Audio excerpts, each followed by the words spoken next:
double leg on him. Yeah. Got him quick. 2 points, takedown.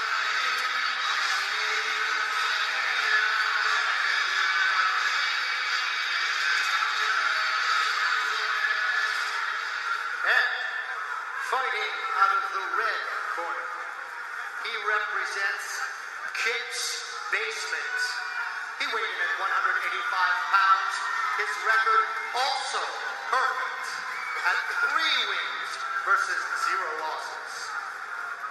Mark Nasty Mclaughlin.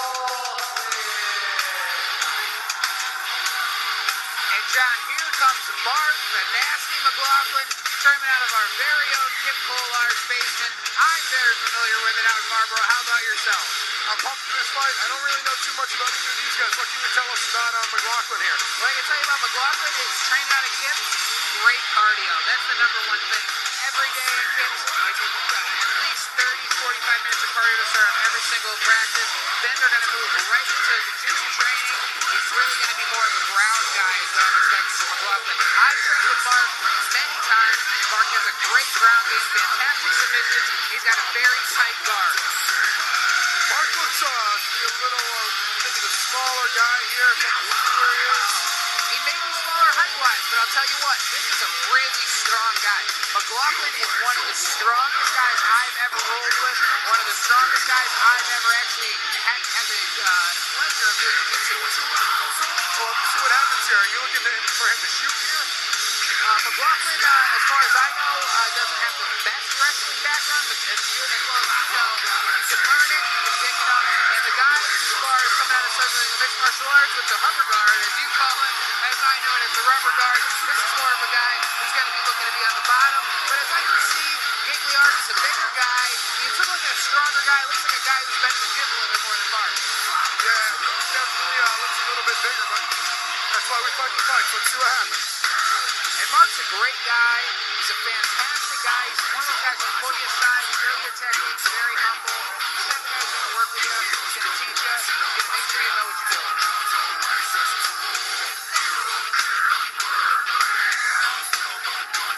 And here we go. Chris Stillwell and John Clark calling the fights here for Reality Fighting tonight. Red Velvet, what are you thinking so far? Looks like Gagliardi's definitely the bigger guy. I see Mclaughlin dropping his hands when he throws his kick here. Looks like maybe they should go to the ground here, but the stand-up techniques aren't as crisp as you might think. Yeah, I mean, I know that that Southern New England Mixed Martial Arts says that they're a Watts school, but I'm not seeing too good Muay Thai from him. More slinging hands. Big overhand right from Domenic Gagliardi there, and Mclaughlin pulls half guard. Yep. He's up against the cage. He doesn't have a ton of options here. Although Mclaughlin is very, very dangerous from his guard, he's not attempting a lockdown, but he is attempting to lock that leg in the half guard. He's trying to regain his composure here and see if he can pick himself back up. It looks like Mclaughlin's working his way back up to his feet just about, right into a guillotine there. Yeah, and he's holding the shorts. He's got a handful of shorts. Yep. Great knees. Yeah, the guys seem to be exchanging knees here. Now let's see what Mclaughlin can do with Domenic against Cage. Looks like he's picking the single leg. He's got it. Back down. He's not pulling the rope out though, John, on that one. As you can tell, he's clearly not getting in there. Dominic's got that far Kimura defense. And again, he's Mclaughlin. Oh, now he's got it wrapped around the back. He's just attempted to drag him down to the ground at this point, John. Yeah, it's a tough spot to try and do that leg trip when the guy's back is against the cage. He had the high crotch there for a second, but wasn't able to elevate Domenic Gagliardi. And it looks like the Gagliardi's clearly trying to strike with him. He's not trying to go to the ground with Mclaughlin. Gagliardi's got a good overhook, underhook. He's actually working a great position here, trying to work those knees in, but Mclaughlin at the same time working those big elbows. Tough to win a fight with your back against the cage. Oh, absolutely, absolutely. But also, you have to look at it this way. Mclaughlin's using more of a, push. He's using more of a shove. He's using a little bit more energy in this position. Yeah, he definitely is going to, expend some energy keeping him against the cage here. I I think one of the biggest things is going to be these knees. I mean, Gagliardi continually keeps hitting Mclaughlin in the solar plexus with these knees, left and right. Yeah, those will take the wind out of you, that's for sure. You know, Gagliardi's got to start working off the cage. I mean, he's a bigger, stronger kid. He's definitely got to start working off the cage there. He's letting Mclaughlin get the double underhooks now. Oh, Mclaughlin with a great left hook. Here we go. Yeah, Beloved put it right back in the middle of the ring.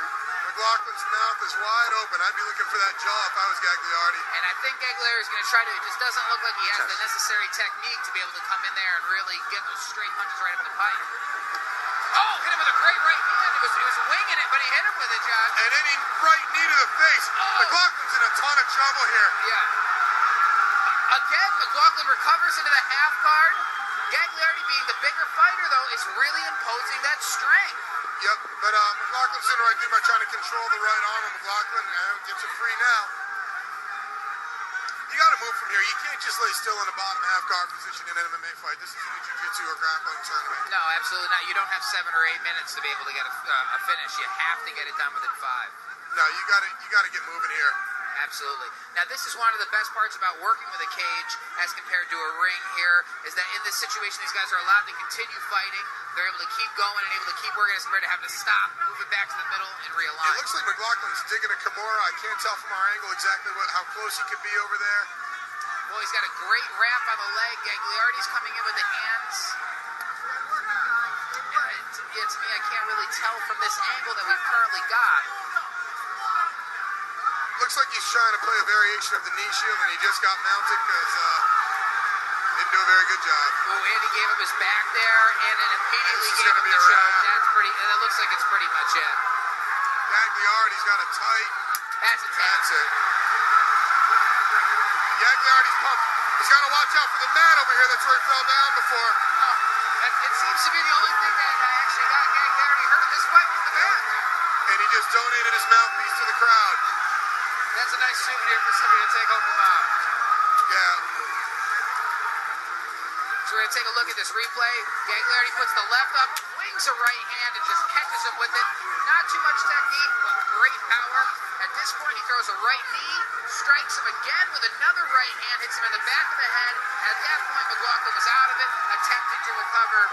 That's really how we read. It's hard enough to recover when you got a guy on your back trying to choke you out, let alone after you just took a right hand and you ate a knee. Yeah, absolutely.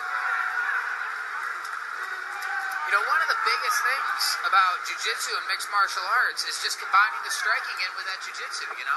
If you can hit a guy, hurt him, and then choke him, that's it. Let's take a look at this here, Chris. It looks like McLaughlin's digging for a Kimura, and he's got some kind of a knee shield guard going, but his knee was parallel to the ground. Gagliardi just pressed down, passed him out, and then McLaughlin just gave his back. He might have been looking for a way out of this thing, and Domenic sinks in the rear naked choke, and that's a wrap.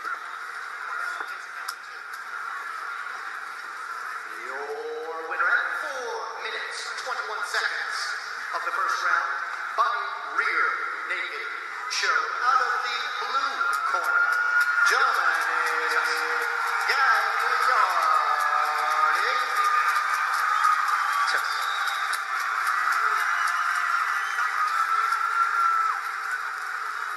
Domenic, nice stuff. Tell me what was going through your mind during that fight, because that was a bit of a war. I knew he hit hard, and I know Mark's a tough guy, so I didn't know what to expect, but I just kept my calm and stayed cool. My corner had a really good game plan. We stuck to it, and it came out with the win. So. Yeah, Domenic, I train with Mark. I know he's a strong guy. Obviously, you're a strong guy, too. You know, you got him with, like, it looked like a jab. You hit him over here in the corner, and then you just attacked. Once you knew he was in trouble, got on top of him, and really went after him. It was a great job. Thank you. Yeah, I could see a few times I caught him, and I could just tell, and figured I'd pounce on him while he was hurt, so. Well, excellent job. A big round of applause for our winner, Domenic Gagliardi.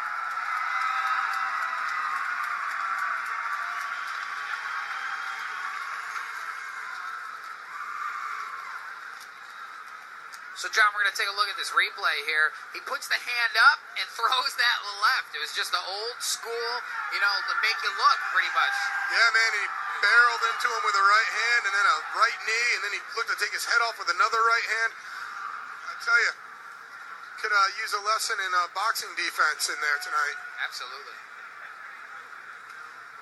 having these guys in here really shows you the